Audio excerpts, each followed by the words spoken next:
हाँ जी मेरे सीएमए फाउंडेशन बच्चों, very very good morning, good evening, good afternoon. मैं आपका दोस्त, आपका होस्ट सी अनु सिंह तोमर हाजिर हूँ सर जी हमारे अगले यूनिट बोले तो आरंभ सीरीज के अगले कुछ पार्ट में।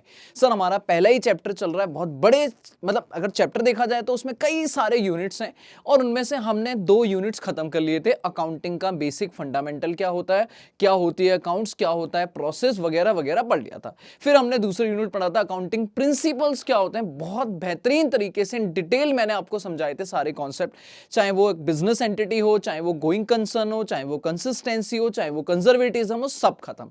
आज हम लोग अपने थ्योरी चैप्टर का बोला जाए या पहले चैप्टर का बोला जाए तो ये कुछ इंपॉर्टेंट पार्ट शुरू करने वाला हूं। यूनिट नंबर 1.3 एग्जाम में इससे क्वेश्चन 101% आपके आएगा ही आएगा। क्लियर है?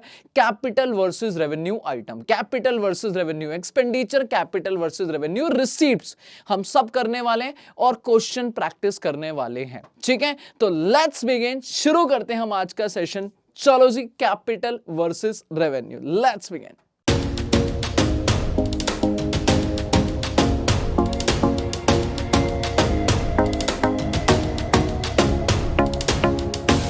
हाँ जी मेरे बच्चे, तो स्टार्ट करते हैं पहले अपन कैपिटल वर्सेस रेवेन्यू एक्सपेंडिचर से। ठीक है, यहां मैंने बहुत कुछ आपके मॉड्यूल से चीजें लिखी हुई हैं, बट मैं लूंगा एक ब्लैंक शीट और वहां से आपको बिल्कुल जीरो से बातें शुरू करूंगा। ठीक है, आप ध्यान से देखो।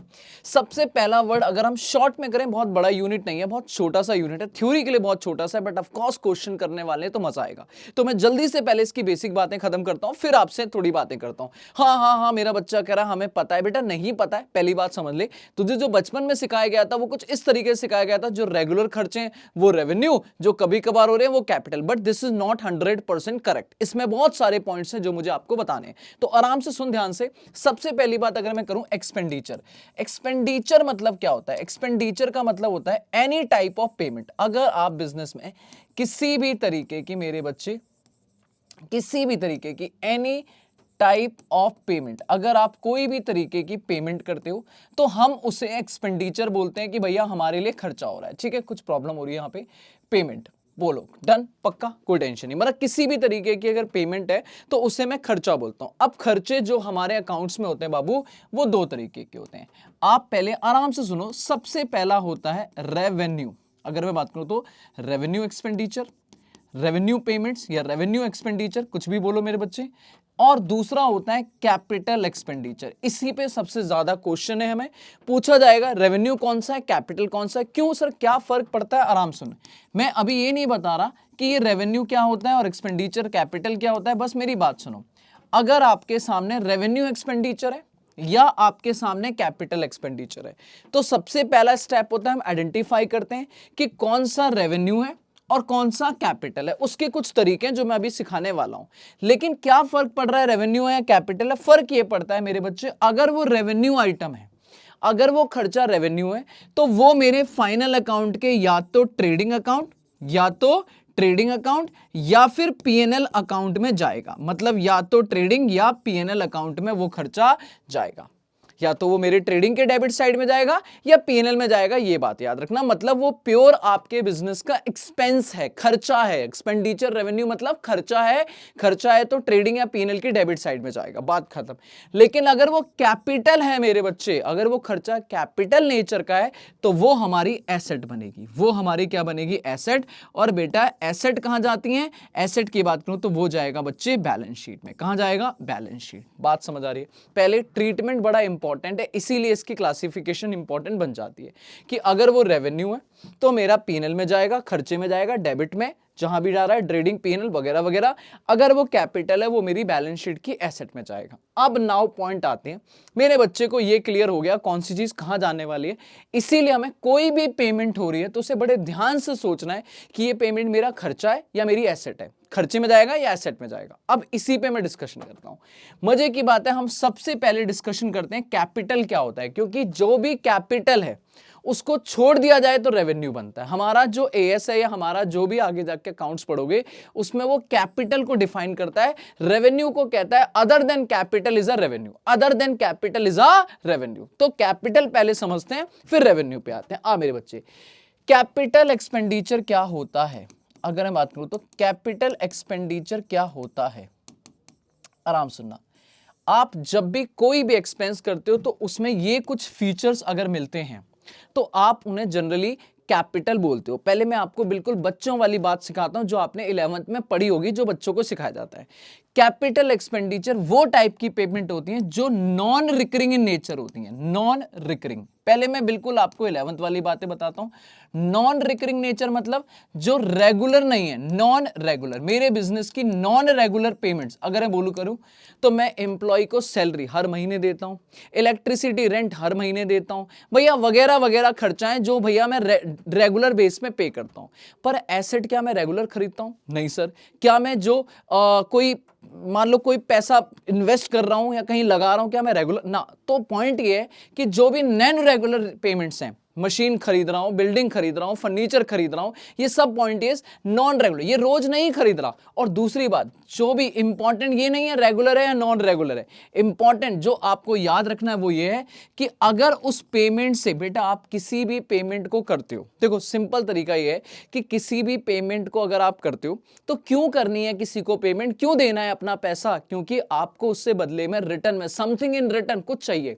और चाहिए मतलब चीज चाहिए जिसका बेनिफिट आप लेने वाले हो। तो आप किसी को पे करते हो, आप मुझे अगर फीस पे करोगे तो आपसे मुझे क्या चाहिए? मुझे आपसे दैट इज आपको टीचिंग चाहिए कि भैया मैं आपको पढ़ाऊं, आपको मैं अपनी सर्विस दूं। अब नाउ पॉइंट यही होता है कि सर आप जब किसी को पेमेंट करते हो तो आपको चाहिए बेनिफिट, इन रिटर्न बेनिफिट। अब वो बेनिफिट अगर मेरे बच्चे, वो बेनिफिट अगर 1 साल से ज्यादा का है, मतलब आप ऐसी चीज की पेमेंट कर रहे हो जो आपको 1 साल से ज्यादा बेनिफिट देगी। मैंने एसी खरीदा, क्या वो 6 महीने में खराब हो जाएगा?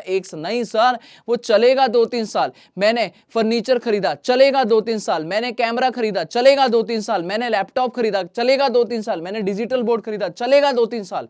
दैट मीन्स 2-3 साल तक इसको दोबारा करने की जरूरत नहीं है। तो बेटा फिर इसको खर्चा भी नॉन रेगुलर बोलूंगा ना, क्योंकि ये खर्चा 2-3 साल बाद होगा। तो उसको दोनों को कनेक्ट करो तो ऐसा खर्चा जिसका बेनिफिट 1 साल से ज्यादा मिलने वाला है, इसीलिए हर साल रेगुलर नहीं होगा, जब ये बेनिफिट खत्म होगा तब होगा। तो भैया इस साल हुआ है, पता नहीं अगले साल होगा भी या नहीं होगा। ऐसे खर्चों को जनरली हम बचपन में क्या बोलते थे? Capital expenditure. क्या बोलते थे? Capital expenditure. पर मैं कुछ और एग्जांपल देता हूं जो आप पहचानोगे। देखो मेरे बच्चे, सबसे पहली बात, अगर आपने कोई भी एसेट खरीदी, acquisition of any assets, acquisition of any asset, अगर आप कोई भी एसेट खरीद रहे हो, ठीक है, लाइक आपने मशीन खरीदी है, आपने फर्नीचर खरीदा है, आपने बिल्डिंग खरीदी है, आपने इक्विपमेंट्स खरीदे हैं, वट एवर कोई फर्क नहीं पड़ रहा, आपने खरीदा है। और खरीदा चाहे वो न्यूली परचेज हो, न्यू हो या सेकंड हैंड हो, न्यू हो या सेकंड हैंड हो, क्या फर्क पड़ रहा है बेटा? सेकंड हैंड है मतलब किसी ने ऑलरेडी खरीदी थी, अब आपने उससे खरीदी, पर आपने तो पहली बार खरीदी ना, आपकी तो पहली बार परचेज है, आपके लिए तो वो नई है कि आपके लिए भी पुरानी हो गई? नहीं सर। तो आप चाहे कोई ब्रांड न्यू एसेट खरीदो या यूज करी हुई एसेट खरीदो, पर बेटा एसेट आई, खरीदी आपने, तो वो आपका कैपिटल एक्सपेंडिचर ट्रीट किया जाएगा। इसी से जुड़ा इस एसेट को रेडी फॉर यूज करने में अगर कोई आपने एक्सपेंडिचर करा है in relation to above, in relation to above asset, in relation to above asset, और इन एसेट्स को क्या करने के लिए बेटा? रेडी फॉर यूज बनाने के लिए। क्या करने के लिए? Ready for use. तो मेरे लाल, मेरे पीले, मेरे हरे बच्चे, इसे क्या बोलेंगे? एक्सपेंडिचर जो हुआ है। जैसे कि फॉर एग्जांपल के लिए मैं यहां बोलूं, आपने इंस्टॉलेशन चार्जेस पे किए, बहुत बढ़िया। आपने कोई रजिस्ट्रेशन फीस पे करी है, बहुत बढ़िया। आपने कोई वेजेस पे करे हैं, आपने कोई फ्रेट पे किया है, आपने कोई लीगल फीस पे करी है, एटसेट्रा। बस क्या करने के लिए? उस एसेट को रेडी फॉर यूज बनाने के लिए। एसेट खरीदी, वो आपका कैपिटल एक्सपेंडिचर। उस एसेट को रेडी फॉर यूज बनाने के लिए आपने करा है, तो वो भी आपका रेडी फॉर यूज बनाने के लिए जो खर्चा हो रहा है, ये भी आपका कैपिटल। अगर मैं आपको बोलूं तो ये फर्स्ट टाइम खर्चे होते हैं कि जब आप कोई नई चीज खरीद के लाते हो, चाहे वो नई चीज खरीदने के लिए पेमेंट हो रही हो या नई चीज को रेडी फॉर यूज बनाने के लिए पेमेंट हो, ये फर्स्ट टाइम एक्सपेंडिचर है। This is first time expenditure, कि पहली बार आपने कोई खर्चा किया है, वो खर्चा आपका अगर एसेट से रिलेटेड हो रहा है या एसेट को रेडी फॉर यूज बनाने में हो रहा है, बेटा वो कैपिटल एक्सपेंडिचर ही कहलाएगा। लेकिन बात यहां पे खत्म नहीं होती मेरे बच्चे, वो कहता है अगर आपने कोई सब्सिक्वेंट एक्सपेंडिचर किया है। सब्सिक्वेंट एक्सपेंडिचर मतलब सर जी आपने कोई पार्ट रिप्लेस कर दिया, अच्छा। आपने कोई रिपेयर कराई है, अच्छा। आपने कोई इंस्पेक्शन करी है, अच्छा कुछ भी करी है सर, यहां एक लफड़ा आता है। सब्सिक्वेंट मतलब एसेट आ गई, एसेट रेडी फॉर यूज हो गई, अगले साल आप उसका रिपेयर करा रहे हो, मेंटेनेंस करा रहे हो, पार्ट रिपेयर करा रहे हो, क्या ये खर्चा ऑलवेज रेवेन्यू जाएगा? ना जी ना। वो कहता है अगर ये खर्चे, कोई भी खर्चे, अगर उस एसेट की एफिशिएंसी या प्रोडक्टिविटी, एफिशिएंसी या प्रोडक्टिविटी या लाइफ को इंक्रीज कर देते हैं मेरे बच्चे, एसेट को किसी भी तरीके से जो उसका नॉर्मल स्टैंडर्ड है उससे बढ़ा देते हैं। हमारी एसेट 3 साल चलती, बट हमने नया पार्ट लगा दिया, अब 5 साल चलेगी। ओ हो, हमारी एसेट बढ़िया चल रही थी, हमने नया पार्ट लगा दिया, रिपेयर करा दी, उससे अब फ्यूल कम खाएगी। ये सारे खर्चे, उसकी एफिशिएंसी, उसकी प्रोडक्टिविटी, कल को हमने बोला हमारी एसेट हर साल 10,000 यूनिट प्रोडक्शन करती थी, पर हमने ऐसा उसमें इंस्पेक्शन कराया कि अब वो 12,000 यूनिट करेगी। तो बेटा ये सारे खर्चे, चाहे वो रिपेयर है, चाहे वो इंस्पेक्शन है, चाहे वो पार्ट रिप्लेसमेंट है, वट एवर, AS 10 आता है यहाँ पे, अकाउंटिंग स्टैंडर्ड 10 पढ़ेंगे हम लोग बेटा। वो कहता है ये खर्चे आपके कैपिटल माने जाएंगे, ये रोज होने वाले खर्चे नहीं है, ये कभी कभार होते हैं। बट अगर कोई एफिशिएंसी, कोई प्रोडक्टिविटी, कोई लाइफ इंक्रीज नहीं हो रही है, बस वो सिस्टमैटिक तरीके से मेंटेन हो जा रही है, पार्ट तो रिप्लेस हुआ बट पहले भी 3 साल चलेगी, अभी भी 3 साल ही चलेगी, 4 नहीं होगी, तो बेटा उसे आप रेवेन्यू मानोगे कि भैया ये तो नॉर्मल रिपेयर एंड मेंटेनेंस है, ये नॉर्मल इंस्पेक्शन है, ये तो मेरा रेगुलर खर्चा है, एसेट को मेंटेन करने के लिए भी तो खर्चा करना ही पड़ता है। 3 साल बिना करे, बिना खाए थोड़ी ना चलेगी, थोड़ा बहुत तो खाएगी, बात खत्म। तो अगर एफिशिएंसी इंक्रीज हो रही है, कुछ भी बढ़ रही है, तो बेटा इसे भी कैपिटल बोलेंगे। बस मेरे बच्चे, बस खत्म। याद रखो सबसे पहली बात, सर जी अगर आपने पहली कोई नई एसेट खरीद रहे हो या बना रहे हो, मान लो बिल्डिंग बना रहे हो, कंस्ट्रक्शन वगैरह कर रहे हो, तो बनाते टाइम जो भी खर्चा हो रहा है या एसेट को खरीदते टाइम जो भी खर्चा हो रहा है वो कैपिटल है। उसको रेडी फॉर यूज बनाने के लिए जो जो खर्चा कर रहे हो वो सारा खर्चा आपका कैपिटल है। अगर एसेट बन के रेडी हो गई, अब चल रही है, और उसको एफिशिएंसी इंक्रीज करने के लिए दोबारा खर्चा कर रहा हूं, तो वो भी मेरा कैपिटल माना जाएगा। क्लियर है? पक्का। और इनके अलावा जितने खर्चे हैं वो सब रेवेन्यू है बेटा। इनके अलावा अगर कोई भी खर्चा जो रेगुलर नेचर है और जिसका बेनिफिट अप टू 1 ईयर है, जिसका बेनिफिट अप टू 1 ईयर है, वो हमारा रेवेन्यू एक्सपेंडिचर है। For example normal repair, normal inspection, wages normal, advertise, ये सब नॉर्मल खर्चे हैं। पक्का? डन है? पक्का। तो मेरे हिसाब से मैं अगर समराइज करूं तो जल्दी बताओ बेटा, कैपिटल और रेवेन्यू एक बार फटाक से फाइनल बता दो। कैपिटल एक्सपेंडिचर और रेवेन्यू एक्सपेंडिचर, रेवेन्यू एक्सपेंडिचर अगर आप बोलो तो सर जी इसका बेनिफिट जो मिलता है वो बेनिफिट अप टू है या 1 साल से ज्यादा है? 1 साल से ज्यादा है। और इसका बेनिफिट अप टू 1 ईयर है, इसका बेनिफिट अप टू 1 ईयर है, 1 ईयर या 1 ईयर से कम है, 1 ईयर या 1 ईयर से कम है। ये नॉन रेगुलर है, कभी कभी होता है, क्योंकि बेनिफिट 1 साल से ज्यादा है तो हर साल जरूरत नहीं पड़ती है, पर बेटा ये बेनिफिट 1 साल तक है तो हर साल जरूरत पड़ती है, मतलब हर साल रेगुलर खर्चा है। सर जी ये हमारा बैलेंस शीट में रिकॉर्ड होता है एसेट साइड में, ठीक है, ये हमारे लिए एसेट बन जाती है। ये हमारा ट्रेडिंग एंड पीएनएल में जाता है बेटा, खर्चे साइड में, ट्रेडिंग एंड पीएनएल में जाता है डेबिट साइड में, खर्चे वाली साइड में। इसका अगर मैं एग्जांपल बोलूं तो बेटा इसमें आप लिखोगे कोई नई एसेट परचेज कर रहे हो, नई एसेट खरीद रहे हो, परचेज कर रहे हो, चाहे वो न्यू हो चाहे वो सेकंड हैंड हो, उसको रेडी फॉर यूज बनाने में कोई खर्चा हो रहा है या कोई और खर्चा है जो उसकी एफिशिएंसी या लाइफ या प्रोडक्टिविटी को इंक्रीज कर रहा है, तो वो खर्चा भी आपका कैपिटल ही कहलाएगा। बहुत बढ़िया। यहां पे क्या है एग्जांपल के लिए बाबू, एग्जांपल के लिए आप कहोगे नॉर्मल सैलरी पे कर रहा हूं, ऑफिस का नॉर्मल रेंट पे कर रहा हूं, इलेक्ट्रिसिटी पे कर रहा हूं, नॉर्मल रिपेयर का खर्चा है, फलाना डिकाना एटसेट्रा, ये सारे खर्चे कहां जाएंगे? हमारे रेवेन्यू एक्सपेंडिचर में। होप सो बढ़िया से मैंने आपको रेवेन्यू और कैपिटल क्लियर करा दिया मेरे बच्चे। एक बार आजा मैं तेरे को थ्योरी पढ़ा देता हूं, ले भाई, ठीक है। पहले इसका अगर स्क्रीनशॉट लेना है तो ले लो, इसका स्क्रीनशॉट लेना है तो ले लो, ठीक है, डन है। अब बच्चे आजा जल्दी से एक बार पढ़ ले, थ्योरी है नॉर्मली। कह रहा रेवेन्यू एक्सपेंडिचर्स क्या होते हैं? वो खर्चे होते हैं जो हमारे बिजनेस के day to day business operation को चलाने के लिए किए जाते हैं, ठीक है। ये हम अपने प्रॉफिट को कमाने के लिए, जो हम डेली रेगुलर सेल्स वगैरह करना चाहते हैं उसको कमाने के लिए करते हैं, ठीक है। इनका बेनिफिट अगर देखा जाए इंपॉर्टेंटली है वो 1 साल से ज्यादा उस पीरियड, मतलब जो पीरियड के लिए बना रहे हो, जिस पीरियड के लिए कमा रहे हो, 1 साल से ज्यादा का एक्सीड नहीं करता है। जबकि कैपिटल एक्सपेंडिचर होते हैं वो जनरेट क्रिएट करते हैं बेनिफिट और हेल्प करते हैं revenue over the more than one accounting period, मतलब उनका बेनिफिट जो है वो 1 साल से ज्यादा के लिए मिलता है। सबसे ज्यादा इंपॉर्टेंट बात यही है कि बेनिफिट अप टू 1 ईयर है, रेवेन्यू बेनिफिट 1 साल से ज्यादा है, कैपिटल। बहुत बढ़िया। बेनिफिट जो है रेवेन्यू और कैपिटल का मेन क्या है, पर्पस ऑफ कहां कौन सा पीएनएल में जाएगा और कौन सा बैलेंस शीट में। बढ़िया से बता दिया मैंने। रेवेन्यू एक्सपेंडिचर है बेटा, वो जाएगा पीएनएल अकाउंट में एज द बेनिफिट, उनका 1 साल तक है तो वो पीरियड जाएगा वहां पर, ठीक है। और जबकि कैपिटल एक्सपेंडिचर जो है बेटा वो एसेट साइड में जाएगा, कहां पे, बैलेंस शीट में। बहुत बहुत बहुत बढ़िया, ठीक है। तो इसका मतलब रेवेन्यू एक्सपेंडिचर बेटा कहां जाएगा, पीएनएल अकाउंट में, और कैपिटल एक्सपेंडिचर कहां जाएगा मेरे बच्चे, बैलेंस शीट में, ठीक है। बाकी बातें छोड़ो, डन है, ठीक है। वही पॉइंट रिपीट है। मैं एक बार डिफरेंस दिखाता हूं, मैंने यहाँ पे एक डिफरेंस बना रखा है, जल्दी पढ़ना। इसका पीरियड क्या है बेटा, अगर कैपिटल एक्सपेंडिचर की बात करें तो 1 साल से ज्यादा का है, 1 साल से ज्यादा का है, और ये करंट ईयर का ही है। इसका पीरियड करंट ईयर में ही खत्म हो जाएगा, बात खत्म, ठीक है। इसका क्या है, कैपिटल एक्सपेंडिचर जो होता है वो हमारी एफिशिएंसी या कैपेसिटी को इंक्रीज करता है, हमारी एसेट नहीं बढ़ती, हमारा बिजनेस में और फाइनेंशियल पोजीशन स्ट्रांग होती है, ठीक है। ये हमारे एक्सपेंडिचर जो हो रहे हैं बिजनेस के डे टू डे में उसको भी कम करता है, खर्च किसी ना किसी तरीके से एफिशिएंसी प्रोडक्टिविटी कुछ ना कुछ कम करता है। बल्कि ये सिर्फ मेंटेन करने के लिए होता है कि भैया डे टू डे बिजनेस चलता रहे, बात खत्म।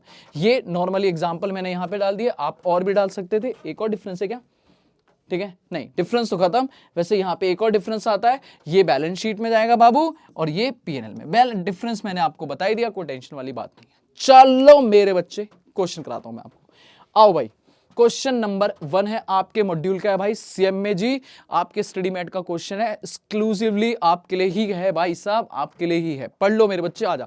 सबसे पहला कह रहा है बताओ कैपिटल कौन सा, रेवेन्यू कौन सा, डेफर्ड। डेफर्ड रेवेन्यू कौन सा होता है मैं बता दूं, वो खर्चे जिनका बेनिफिट 1 साल से ज्यादा है पर रेगुलर है, मतलब दोनों के बीच में। देखो रेगुलर खर्चा क्या होता है, रेवेन्यू।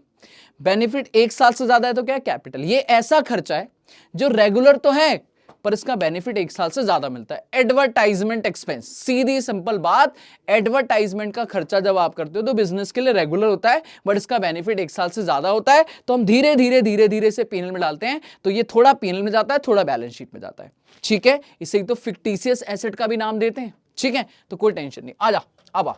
कह रहा हमने कैरिज मतलब होता है फ्रेट, कैरिज कार्टेज, भाड़ा पे किया है 75 रुपए, 7500। बेटा नई मशीन, सेकंड हैंड मशीन, कुछ भी मशीन एसेट से रिलेटेड अगर इंक्रीज वगैरह हो रहा है भैया कैपिटल है।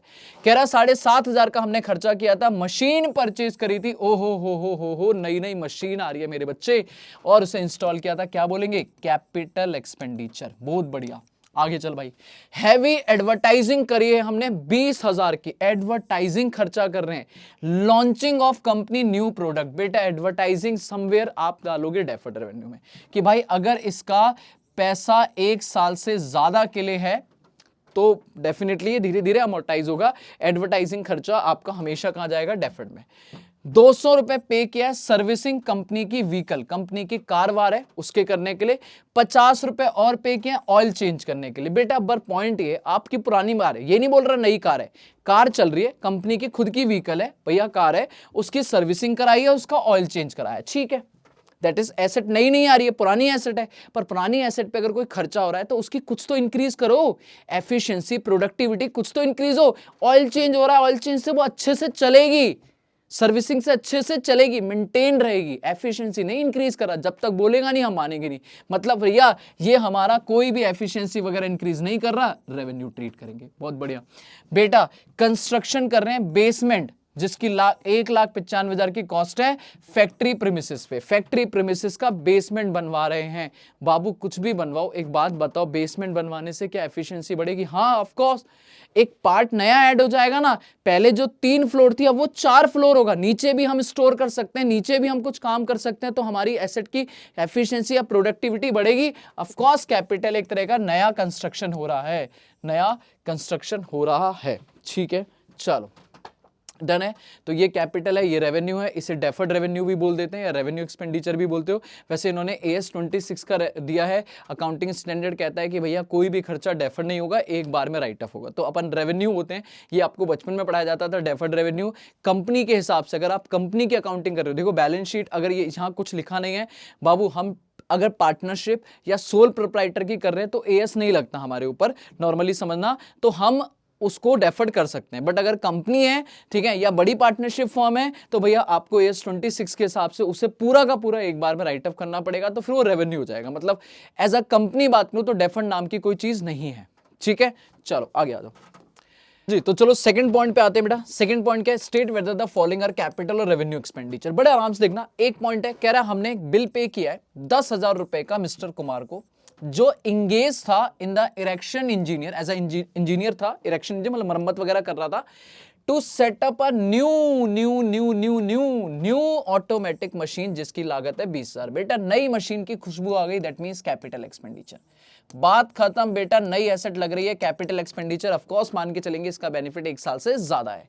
अगला चलो, कह रहा 26,000 रुपए पर खर्च करें on a varied advertisement campaign. Advertisement तो हमारा हमेशा रेगुलर खर्चा होता है, हमें याद रखना बेटा। देखो अगर मैं आपको बोलूं एडवर्टाइजमेंट खर्चा है, कोई शिफ्टिंग खर्चा है जिसमें आपने कोई नई मशीन नहीं खरीदी है, पुरानी मशीन्स को एक जगह से दूसरी जगह शिफ्ट किया, नई लोकेशन पे शिफ्ट किया, कोई फर्क नहीं पड़ रहा बाबू, कोई फर्क नहीं पड़ रहा।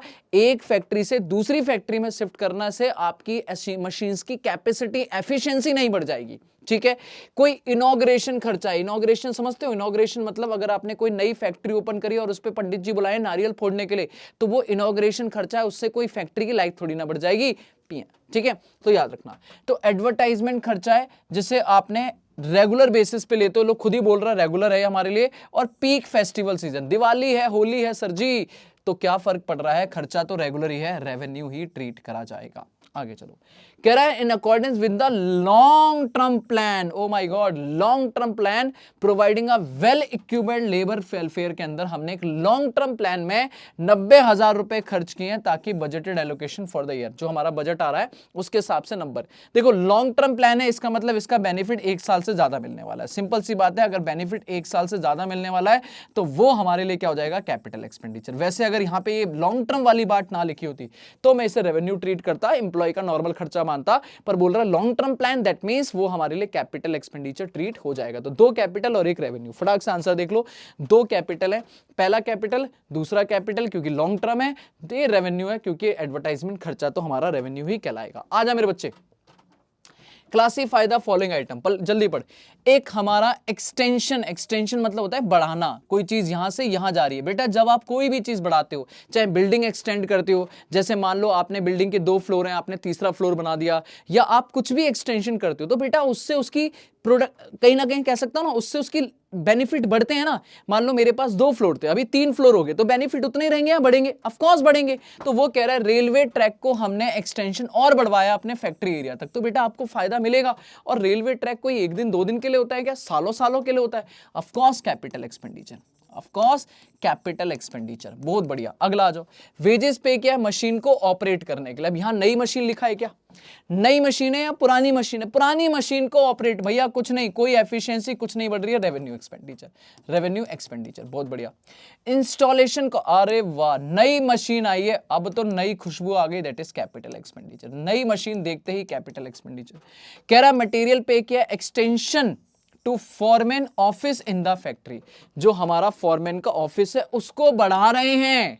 अगेन बेटा नया कुछ काम और बेनिफिट मिलेगा, of course capital expenditure, capital expenditure, ठीक है। बहुत बढ़िया, आगे आ जाओ। रेंट पे किया है फैक्ट्री के लिए, बेटा कोई नई फैक्ट्री थोड़ी ना, रेंट तो वैसे भी हमारा नॉर्मल क्या है, रेवेन्यू खर्चा, डे टू डे खर्चा, हर महीने देंगे, क्या फर्क पड़ रहा है।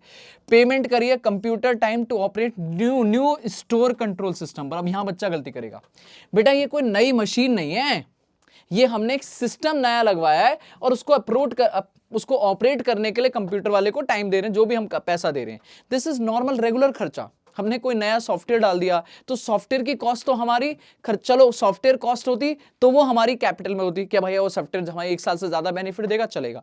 पर वो कर रहा है सॉफ्टवेयर को ऑपरेट करने के लिए जो लेबर लगाई है वो तो हर महीने काम करेगा, समझो ना।